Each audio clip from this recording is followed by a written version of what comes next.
ನಮಸ್ಕಾರ ಕನ್ನಡಿಗರೇ, ನನ್ನ ಈ ಯೂಟ್ಯೂಬ್ ಚಾನಲ್ಗೆ ನಿಮ್ಮೆಲ್ಲರಿಗೂ ಆದರದ ಸ್ವಾಗತ ಸುಸ್ವಾಗತ. ಈ ದಿನ ನಾವು ಡಿಸ್ಕಸ್ ಮಾಡಕ್ ಹೋಗ್ತಿರೋ ವಿಷಯ ಏನು ಅಂತ ಗೊತ್ತಾದ್ರೆ ನೀವು ನಿಜವಾಗ್ಲೂ ಆಶ್ಚರ್ಯ ಪಡ್ತೀಯ. ಇದು ಎಲ್ರಿಗೂ ಅನ್ವಯ ಆಗೋ ವಿಚಾರ. ಏನು ಅಂದ್ರೆ ಇನ್ಫ್ಲೇಷನ್. ಹಂಗಂದ್ರೆ ಏನು ಅಂದ್ರೆ ಹಣದುಬ್ಬರ.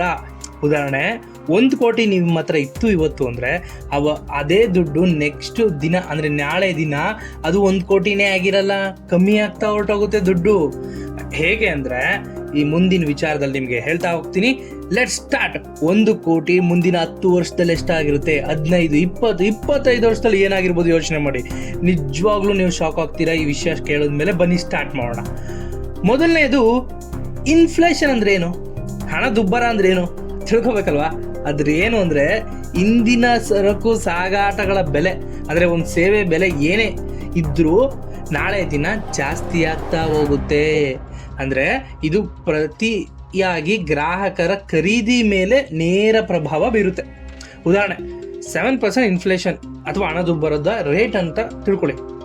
ಅದ್ರ ವಸ್ತು ಬೆಲೆ ಮುಂದಿನ ವರ್ಷ 7% ಜಾಸ್ತಿ ಆಗಿರುತ್ತೆ. ಹಾಗಂದ್ರೆ ಏನು ಅಂದರೆ, ಇವತ್ತು ನೀವು ಒಂದು ಮನೆ ಖರೀದಿ ಮಾಡ್ತೀರಾ, 1 ಕೋಟಿ ಕೊಟ್ಟು ಖರೀದಿ ಮಾಡ್ತೀರಾ. ಮುಂದಿನ ವರ್ಷ, ಈ ವರ್ಷ ಮನೆ ಖರೀದಿ ಮಾಡೋಕ್ಕಾಗಲಿಲ್ಲ, ಮುಂದಿನ ವರ್ಷ ಹೋಗಿ ಅದೇ ಮನೆ ಖರೀದಿ ಮಾಡಬೇಕು ಅಂದರೆ ನಿಮಗೆ 1 ಕೋಟಿ ಕೊಡಲ್ಲ. ಅವನು ಈ 7% ಇನ್ಫ್ಲೇಷನ್ ರೇಟ್ ಹಾಕಿರ್ತಾನೆ. ಅಂದರೆ ಎಷ್ಟು? 1,07,00,000 ಆಗಿರುತ್ತೆ. ಅದ್ರ ಮುಂದಿನ ವರ್ಷ ಹೋಗಿ ನೀವು ಏನಾರ ಖರೀದಿ ಮಾಡ್ತೀರಿ ಅಂದರೆ ಅದು 1,14,49,000 ಆಗಿರುತ್ತೆ. ಇನ್ನು ಇದ್ರ ಕ್ಯಾಲ್ಕುಲೇಷನ್ ಪಾರ್ಟ್ಗೆ ಅಂತ ಹೊರಟೋದ್ರೆ ಇದ್ರ ಫಾರ್ಮುಲಾ ಅಂದರೆ ಸೂತ್ರ ಏನು, ಇದನ್ನ ಕಂಡುಹಿಡಿಯೋಕ್ಕೆ. ಅಂದರೆ ಇವತ್ತೊಂದು ದುಡ್ಡು ನಾಳೆ ಏನಾಗುತ್ತೆ, ಹೆಂಗೆ ರೇಟು ಕಮ್ಮಿ ಆಗುತ್ತೆ, ವ್ಯಾಲ್ಯೂ ಕಮ್ಮಿ ಆಗುತ್ತೆ, ಅದಕ್ಕೆ ಸೂತ್ರ ಏನು ಅಂತ ಹೇಳೋದಾದ್ರೆ, future value equals present value divided by 1 plus inflation rate into number of years. ಬರೀ ನಾನು ನಿಮಗೋಸ್ಕರ ಕ್ಯಾಲ್ಕುಲೇಟ್ ಮಾಡಿಟ್ಟಿದ್ದೀನಿ. ಇದು 1 ಕೋಟಿ ಮುಂದಿನ 10 ವರ್ಷದಲ್ಲಿ ಇದು 50,83,000 ಆಗಿರುತ್ತೆ. ನಾನು ಮತ್ತೆ ಹೇಳ್ತಾ ಇದ್ದೀನಿ, 50,83,000 ಆಗಿರುತ್ತೆ. ಅದೇ 15 ವರ್ಷಕ್ಕೆ ಏನಾಗಿರುತ್ತೆ ಅಂತ ಹೇಳಿದ್ರೆ 36,12,000 ಆಗಿರುತ್ತೆ. 36,12,000.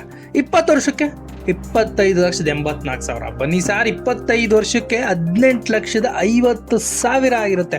ಅಂದರೆ 1 ಕೋಟಿ ಇವತ್ತು ನೀವು ಇಟ್ಕೊಂಡಿದ್ರೆ ಅದ್ರ ವ್ಯಾಲ್ಯೂ ಇನ್ನು 25 ವರ್ಷ ಆದಮೇಲೆ ಅದಕ್ಕೆ ನಿಮ್ಮ ಹತ್ರ ಇದ್ದರೆ 50 ರೇಟ್ಗೆ 18,50,000 ಇದ್ದಂಗೆ ಅಷ್ಟೇ.